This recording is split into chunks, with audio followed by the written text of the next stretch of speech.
Hey everyone, do you know why stories of failures are always interesting than stories of success? It's because success is often attributed to luck and good fortune, which failure is always full of drama and unexpected twists, and the most important lessons are well known for saying a smart person learns from others' mistakes and a fool is from his own. But let's be honest, who amongst us made the same mistakes ourselves? This saying is especially harsh because sometimes one mistake costs not just a black eye, but an entire deposit. Today, I would like to join you in remembering the failures everyone's heard about, the ones discussed in the news, made into movies, debated and written in social media. If you can understand why the companies I'm discussing collapsed, you might be able to avoid repeating their mistakes. So sit down back, relax, ahead of several stories that will teach you more than any trading book. Let's start with the distant past. It was 1907. US President Theodore Roosevelt was cracking down on monopolies, and a group of investors decided to pull off a cunning scheme, buying up shares of the United Copper Company with borrowed money. In short, the plan failed miserably. The company collapsed, followed by banks and brokers. People rushed to withdraw their money. Imagine a crowd outside a bank like a Black Friday sale. Only instead of discounts, there was a panic. But this led to creation of the US Federal Reserve System, which governs the economy to this day. The lesson of this story is that sometimes one greedy plan sets off a chain of events that changes the entire country. 20 years later, chaos resigns. 1929, music, dancing, unbridled optimism. People took out loans, bought stocks, thinking that they would rise forever. October 24th, panic. October 28th, a completely collapse. The Dow Jones fell by a quarter in these days. Unfortunately, the market lost 85% of its value. One of the 4 Americans was left unemployed, factories closed, people stood in food lines. It was from the crisis of this Federal Deposit Insurance Corporation, the FDIC, to ensure that the bank depositors' funds and securities on exchange commissions, SEC. In other words, the most terrible failure becomes the foundation of a future rules of the game. Fast forward to the 1980s, a time in disco, bright light suits, and the first computer trading programs. October 19, 1987 became a day traders will never forget. Computers become trading automatically. It was like giving a child a calculator and then accidentally bought half of the company's shares. Only here, instead of a child, there was an algorithm. The market crashed worldwide. Then people started to realize the machines could not only help, but also destroy billions. After that, they invented kill switches. That stopped the trading if the markets fell too sharply. Let's take a short break here. We've been talking about stories that change the market rules, but you can change yours too. Do you want to understand trading? Understand what's going on behind the scenes? And avoid making the same mistakes as others? That's why I created a Telegram channel, where you'll find the simple breakdowns of complex topics, practical advice, fresh stories, and analysis of mistakes beginners make.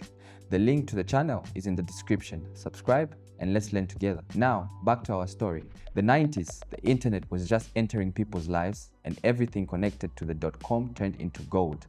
Companies with zero business plans but catchy names went public, and their shares soared by hundreds of percent. Pets.com, Webvan, they were selling a dream, not a product. At some point, investors realized, stop, they don't have a profit, and sell-off began. The Nasdaq fell 75%. Companies disappeared, one after another. The moral is simple: if the business is built on a buzzword, but without any real value, the end is predictable, even if the word is internet. And of course, 2008, home loans were given to everyone, even those who couldn't pay. Complex financial products were built on these loans and sold as reliable. And then the bubble burst, home prices collapsed, millions of people couldn't pay their mortgages, Mohan Brothers went bankrupt, and that was it. In 1 month, global markets lost more than $9 trillion. And again, some lost their homes, jobs, and while others came up with new laws. This is how the Dodd-Frank Act of the Consumer Financial Protection Bureau were born. The crisis was showed that in the system is built on greed and illusion, sooner or later it will collapse. And so, we've come a long way. From the early 20th centuries, when a few greedy investors caused panic and paved the way for emergency of the Federal Reserve, to the 21st century, where the housing bubble nearly sunk the entire global economy. What do all these stories have in common? First, greed. When people start believing that prices will rise forever, the markets will always remind them nothing lasts forever. Second, fear. As soon as decline begins, people turn to knowledge but not panic. And this destroys the market faster than the objective reasons. Third, lessons. Every decline gives a birth to new laws, new rules, and new protective mechanisms. And here is an important one to understand. Failures aren't just about losses, they are also about growth. After the panic of the 1907, the Federal Reserve was born. After the Great Depression, the SEC and the deposit insurance. After Black Monday, trading halt mechanisms. After the dot-com bubble, a lesson about real value of business. After 2008, reforms and regulations of the mortgage markets. All these crises are like grand roads signing warnings. Don't repeat this mistake. You've been there before, but you know what's the most surprising? Despite these lessons, right there before your eyes, the market keeps repeating the same mistakes. Because technology changes, companies change, but human psychology remains the same. And here's the main takeaway. If you want to be a successful trader or investor, learn more than just numbers and charts. Learn to manage yourself. The stories we explored today aren't just dry textbook facts. They are real dramas, where the stakes were higher than the lives of millions. And the more we study them, the more we understand the failure of the market isn't just built on miracles, but on experience and discipline. But you have an advantage. You can learn from your own failures, but from those of others.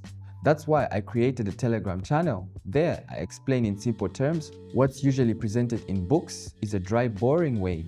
We're talking about trading as a business where not only strategy but also psychology are important, where the main strength isn't the desire to get rich quick, but ability to wait and make a clear-eyed decision. Want to prepare for unexpected turns and the market is bound to make. Then you need to do that just 2 steps. Follow the link in my description. Subscribe to my Telegram channel. Remember, the market will always test you. The only question is whether you are ready for all these challenges, and I'll help you prepare. Thank you for being with me. See you there.